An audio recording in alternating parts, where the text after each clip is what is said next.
The new year brought news of fresh legal troubles for Middle Tennessee Congressman Andy Ogles, who now faces a congressional investigation into a $320,000 contribution that he appears to have completely fabricated.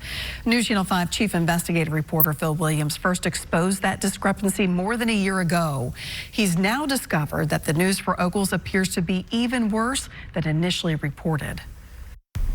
The day after New Year's, the House Ethics Committee released a report that at first blush appeared to be just a recommendation for an investigation of Tennessee Congressman Andy Ogles.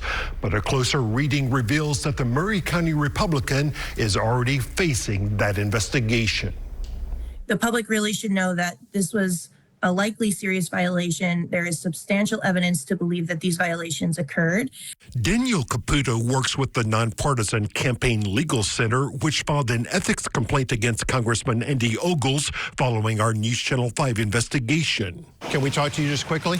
That investigation first exposed Ogles' misrepresentations about his educational and professional credentials. What did you do with the money that people donated for Lincoln's Place? Later raising questions about the thousands of dollars he raised for a children's burial garden that was never built. Where did Ogles get $320,000 that he claims to have loaned his campaign? All of which led to questions we uncovered about the $320,000 that Ogles reported having personally loaned his campaign back in 2022, even though Ogles' personal financial disclosures did not reveal him having that kind of money.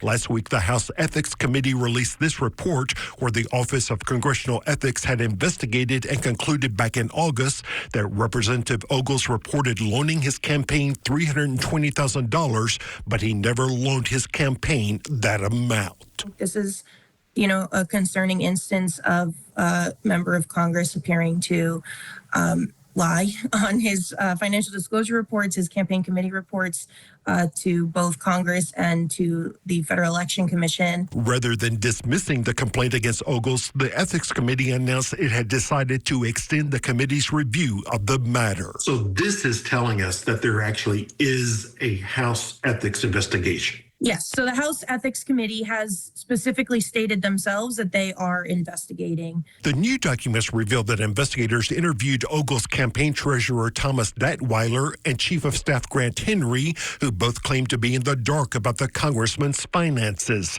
Datweiler testified, quote, "I work with 24 congressmen, 5 senators. He's the only one that I don't have access to his bank account." There's clearly something happening here that's interesting, that both the treasurer and the campaign manager aren't really aware or apprised of what's happening and are having to take the word of the congressman himself. Behind the scenes, Ogles' team was lashing out at News Channel 5's reporting about the questionable $320,000 contribution. The report includes Grant Henry's text message to someone that, quote, "the liar Phil is at it again," and, quote, "Phil is essentially a narcissist with borderline sociopathic tendencies. He leeches from anything that will get his own name in the headlines." The fact that the process is moving forward to begin with is quite significant.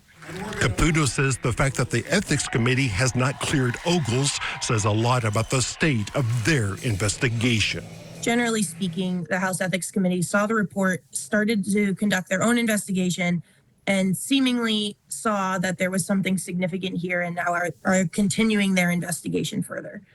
The preliminary report also says that Congressman Ogles refused to cooperate with the investigation, as did members of his family and his banks, and it recommended that they be subpoenaed and forced to testify. That was back in August. Because the House Ethics Committee's process is confidential, we don't know if that has yet happened. Phil Williams, News Channel 5 Investigates.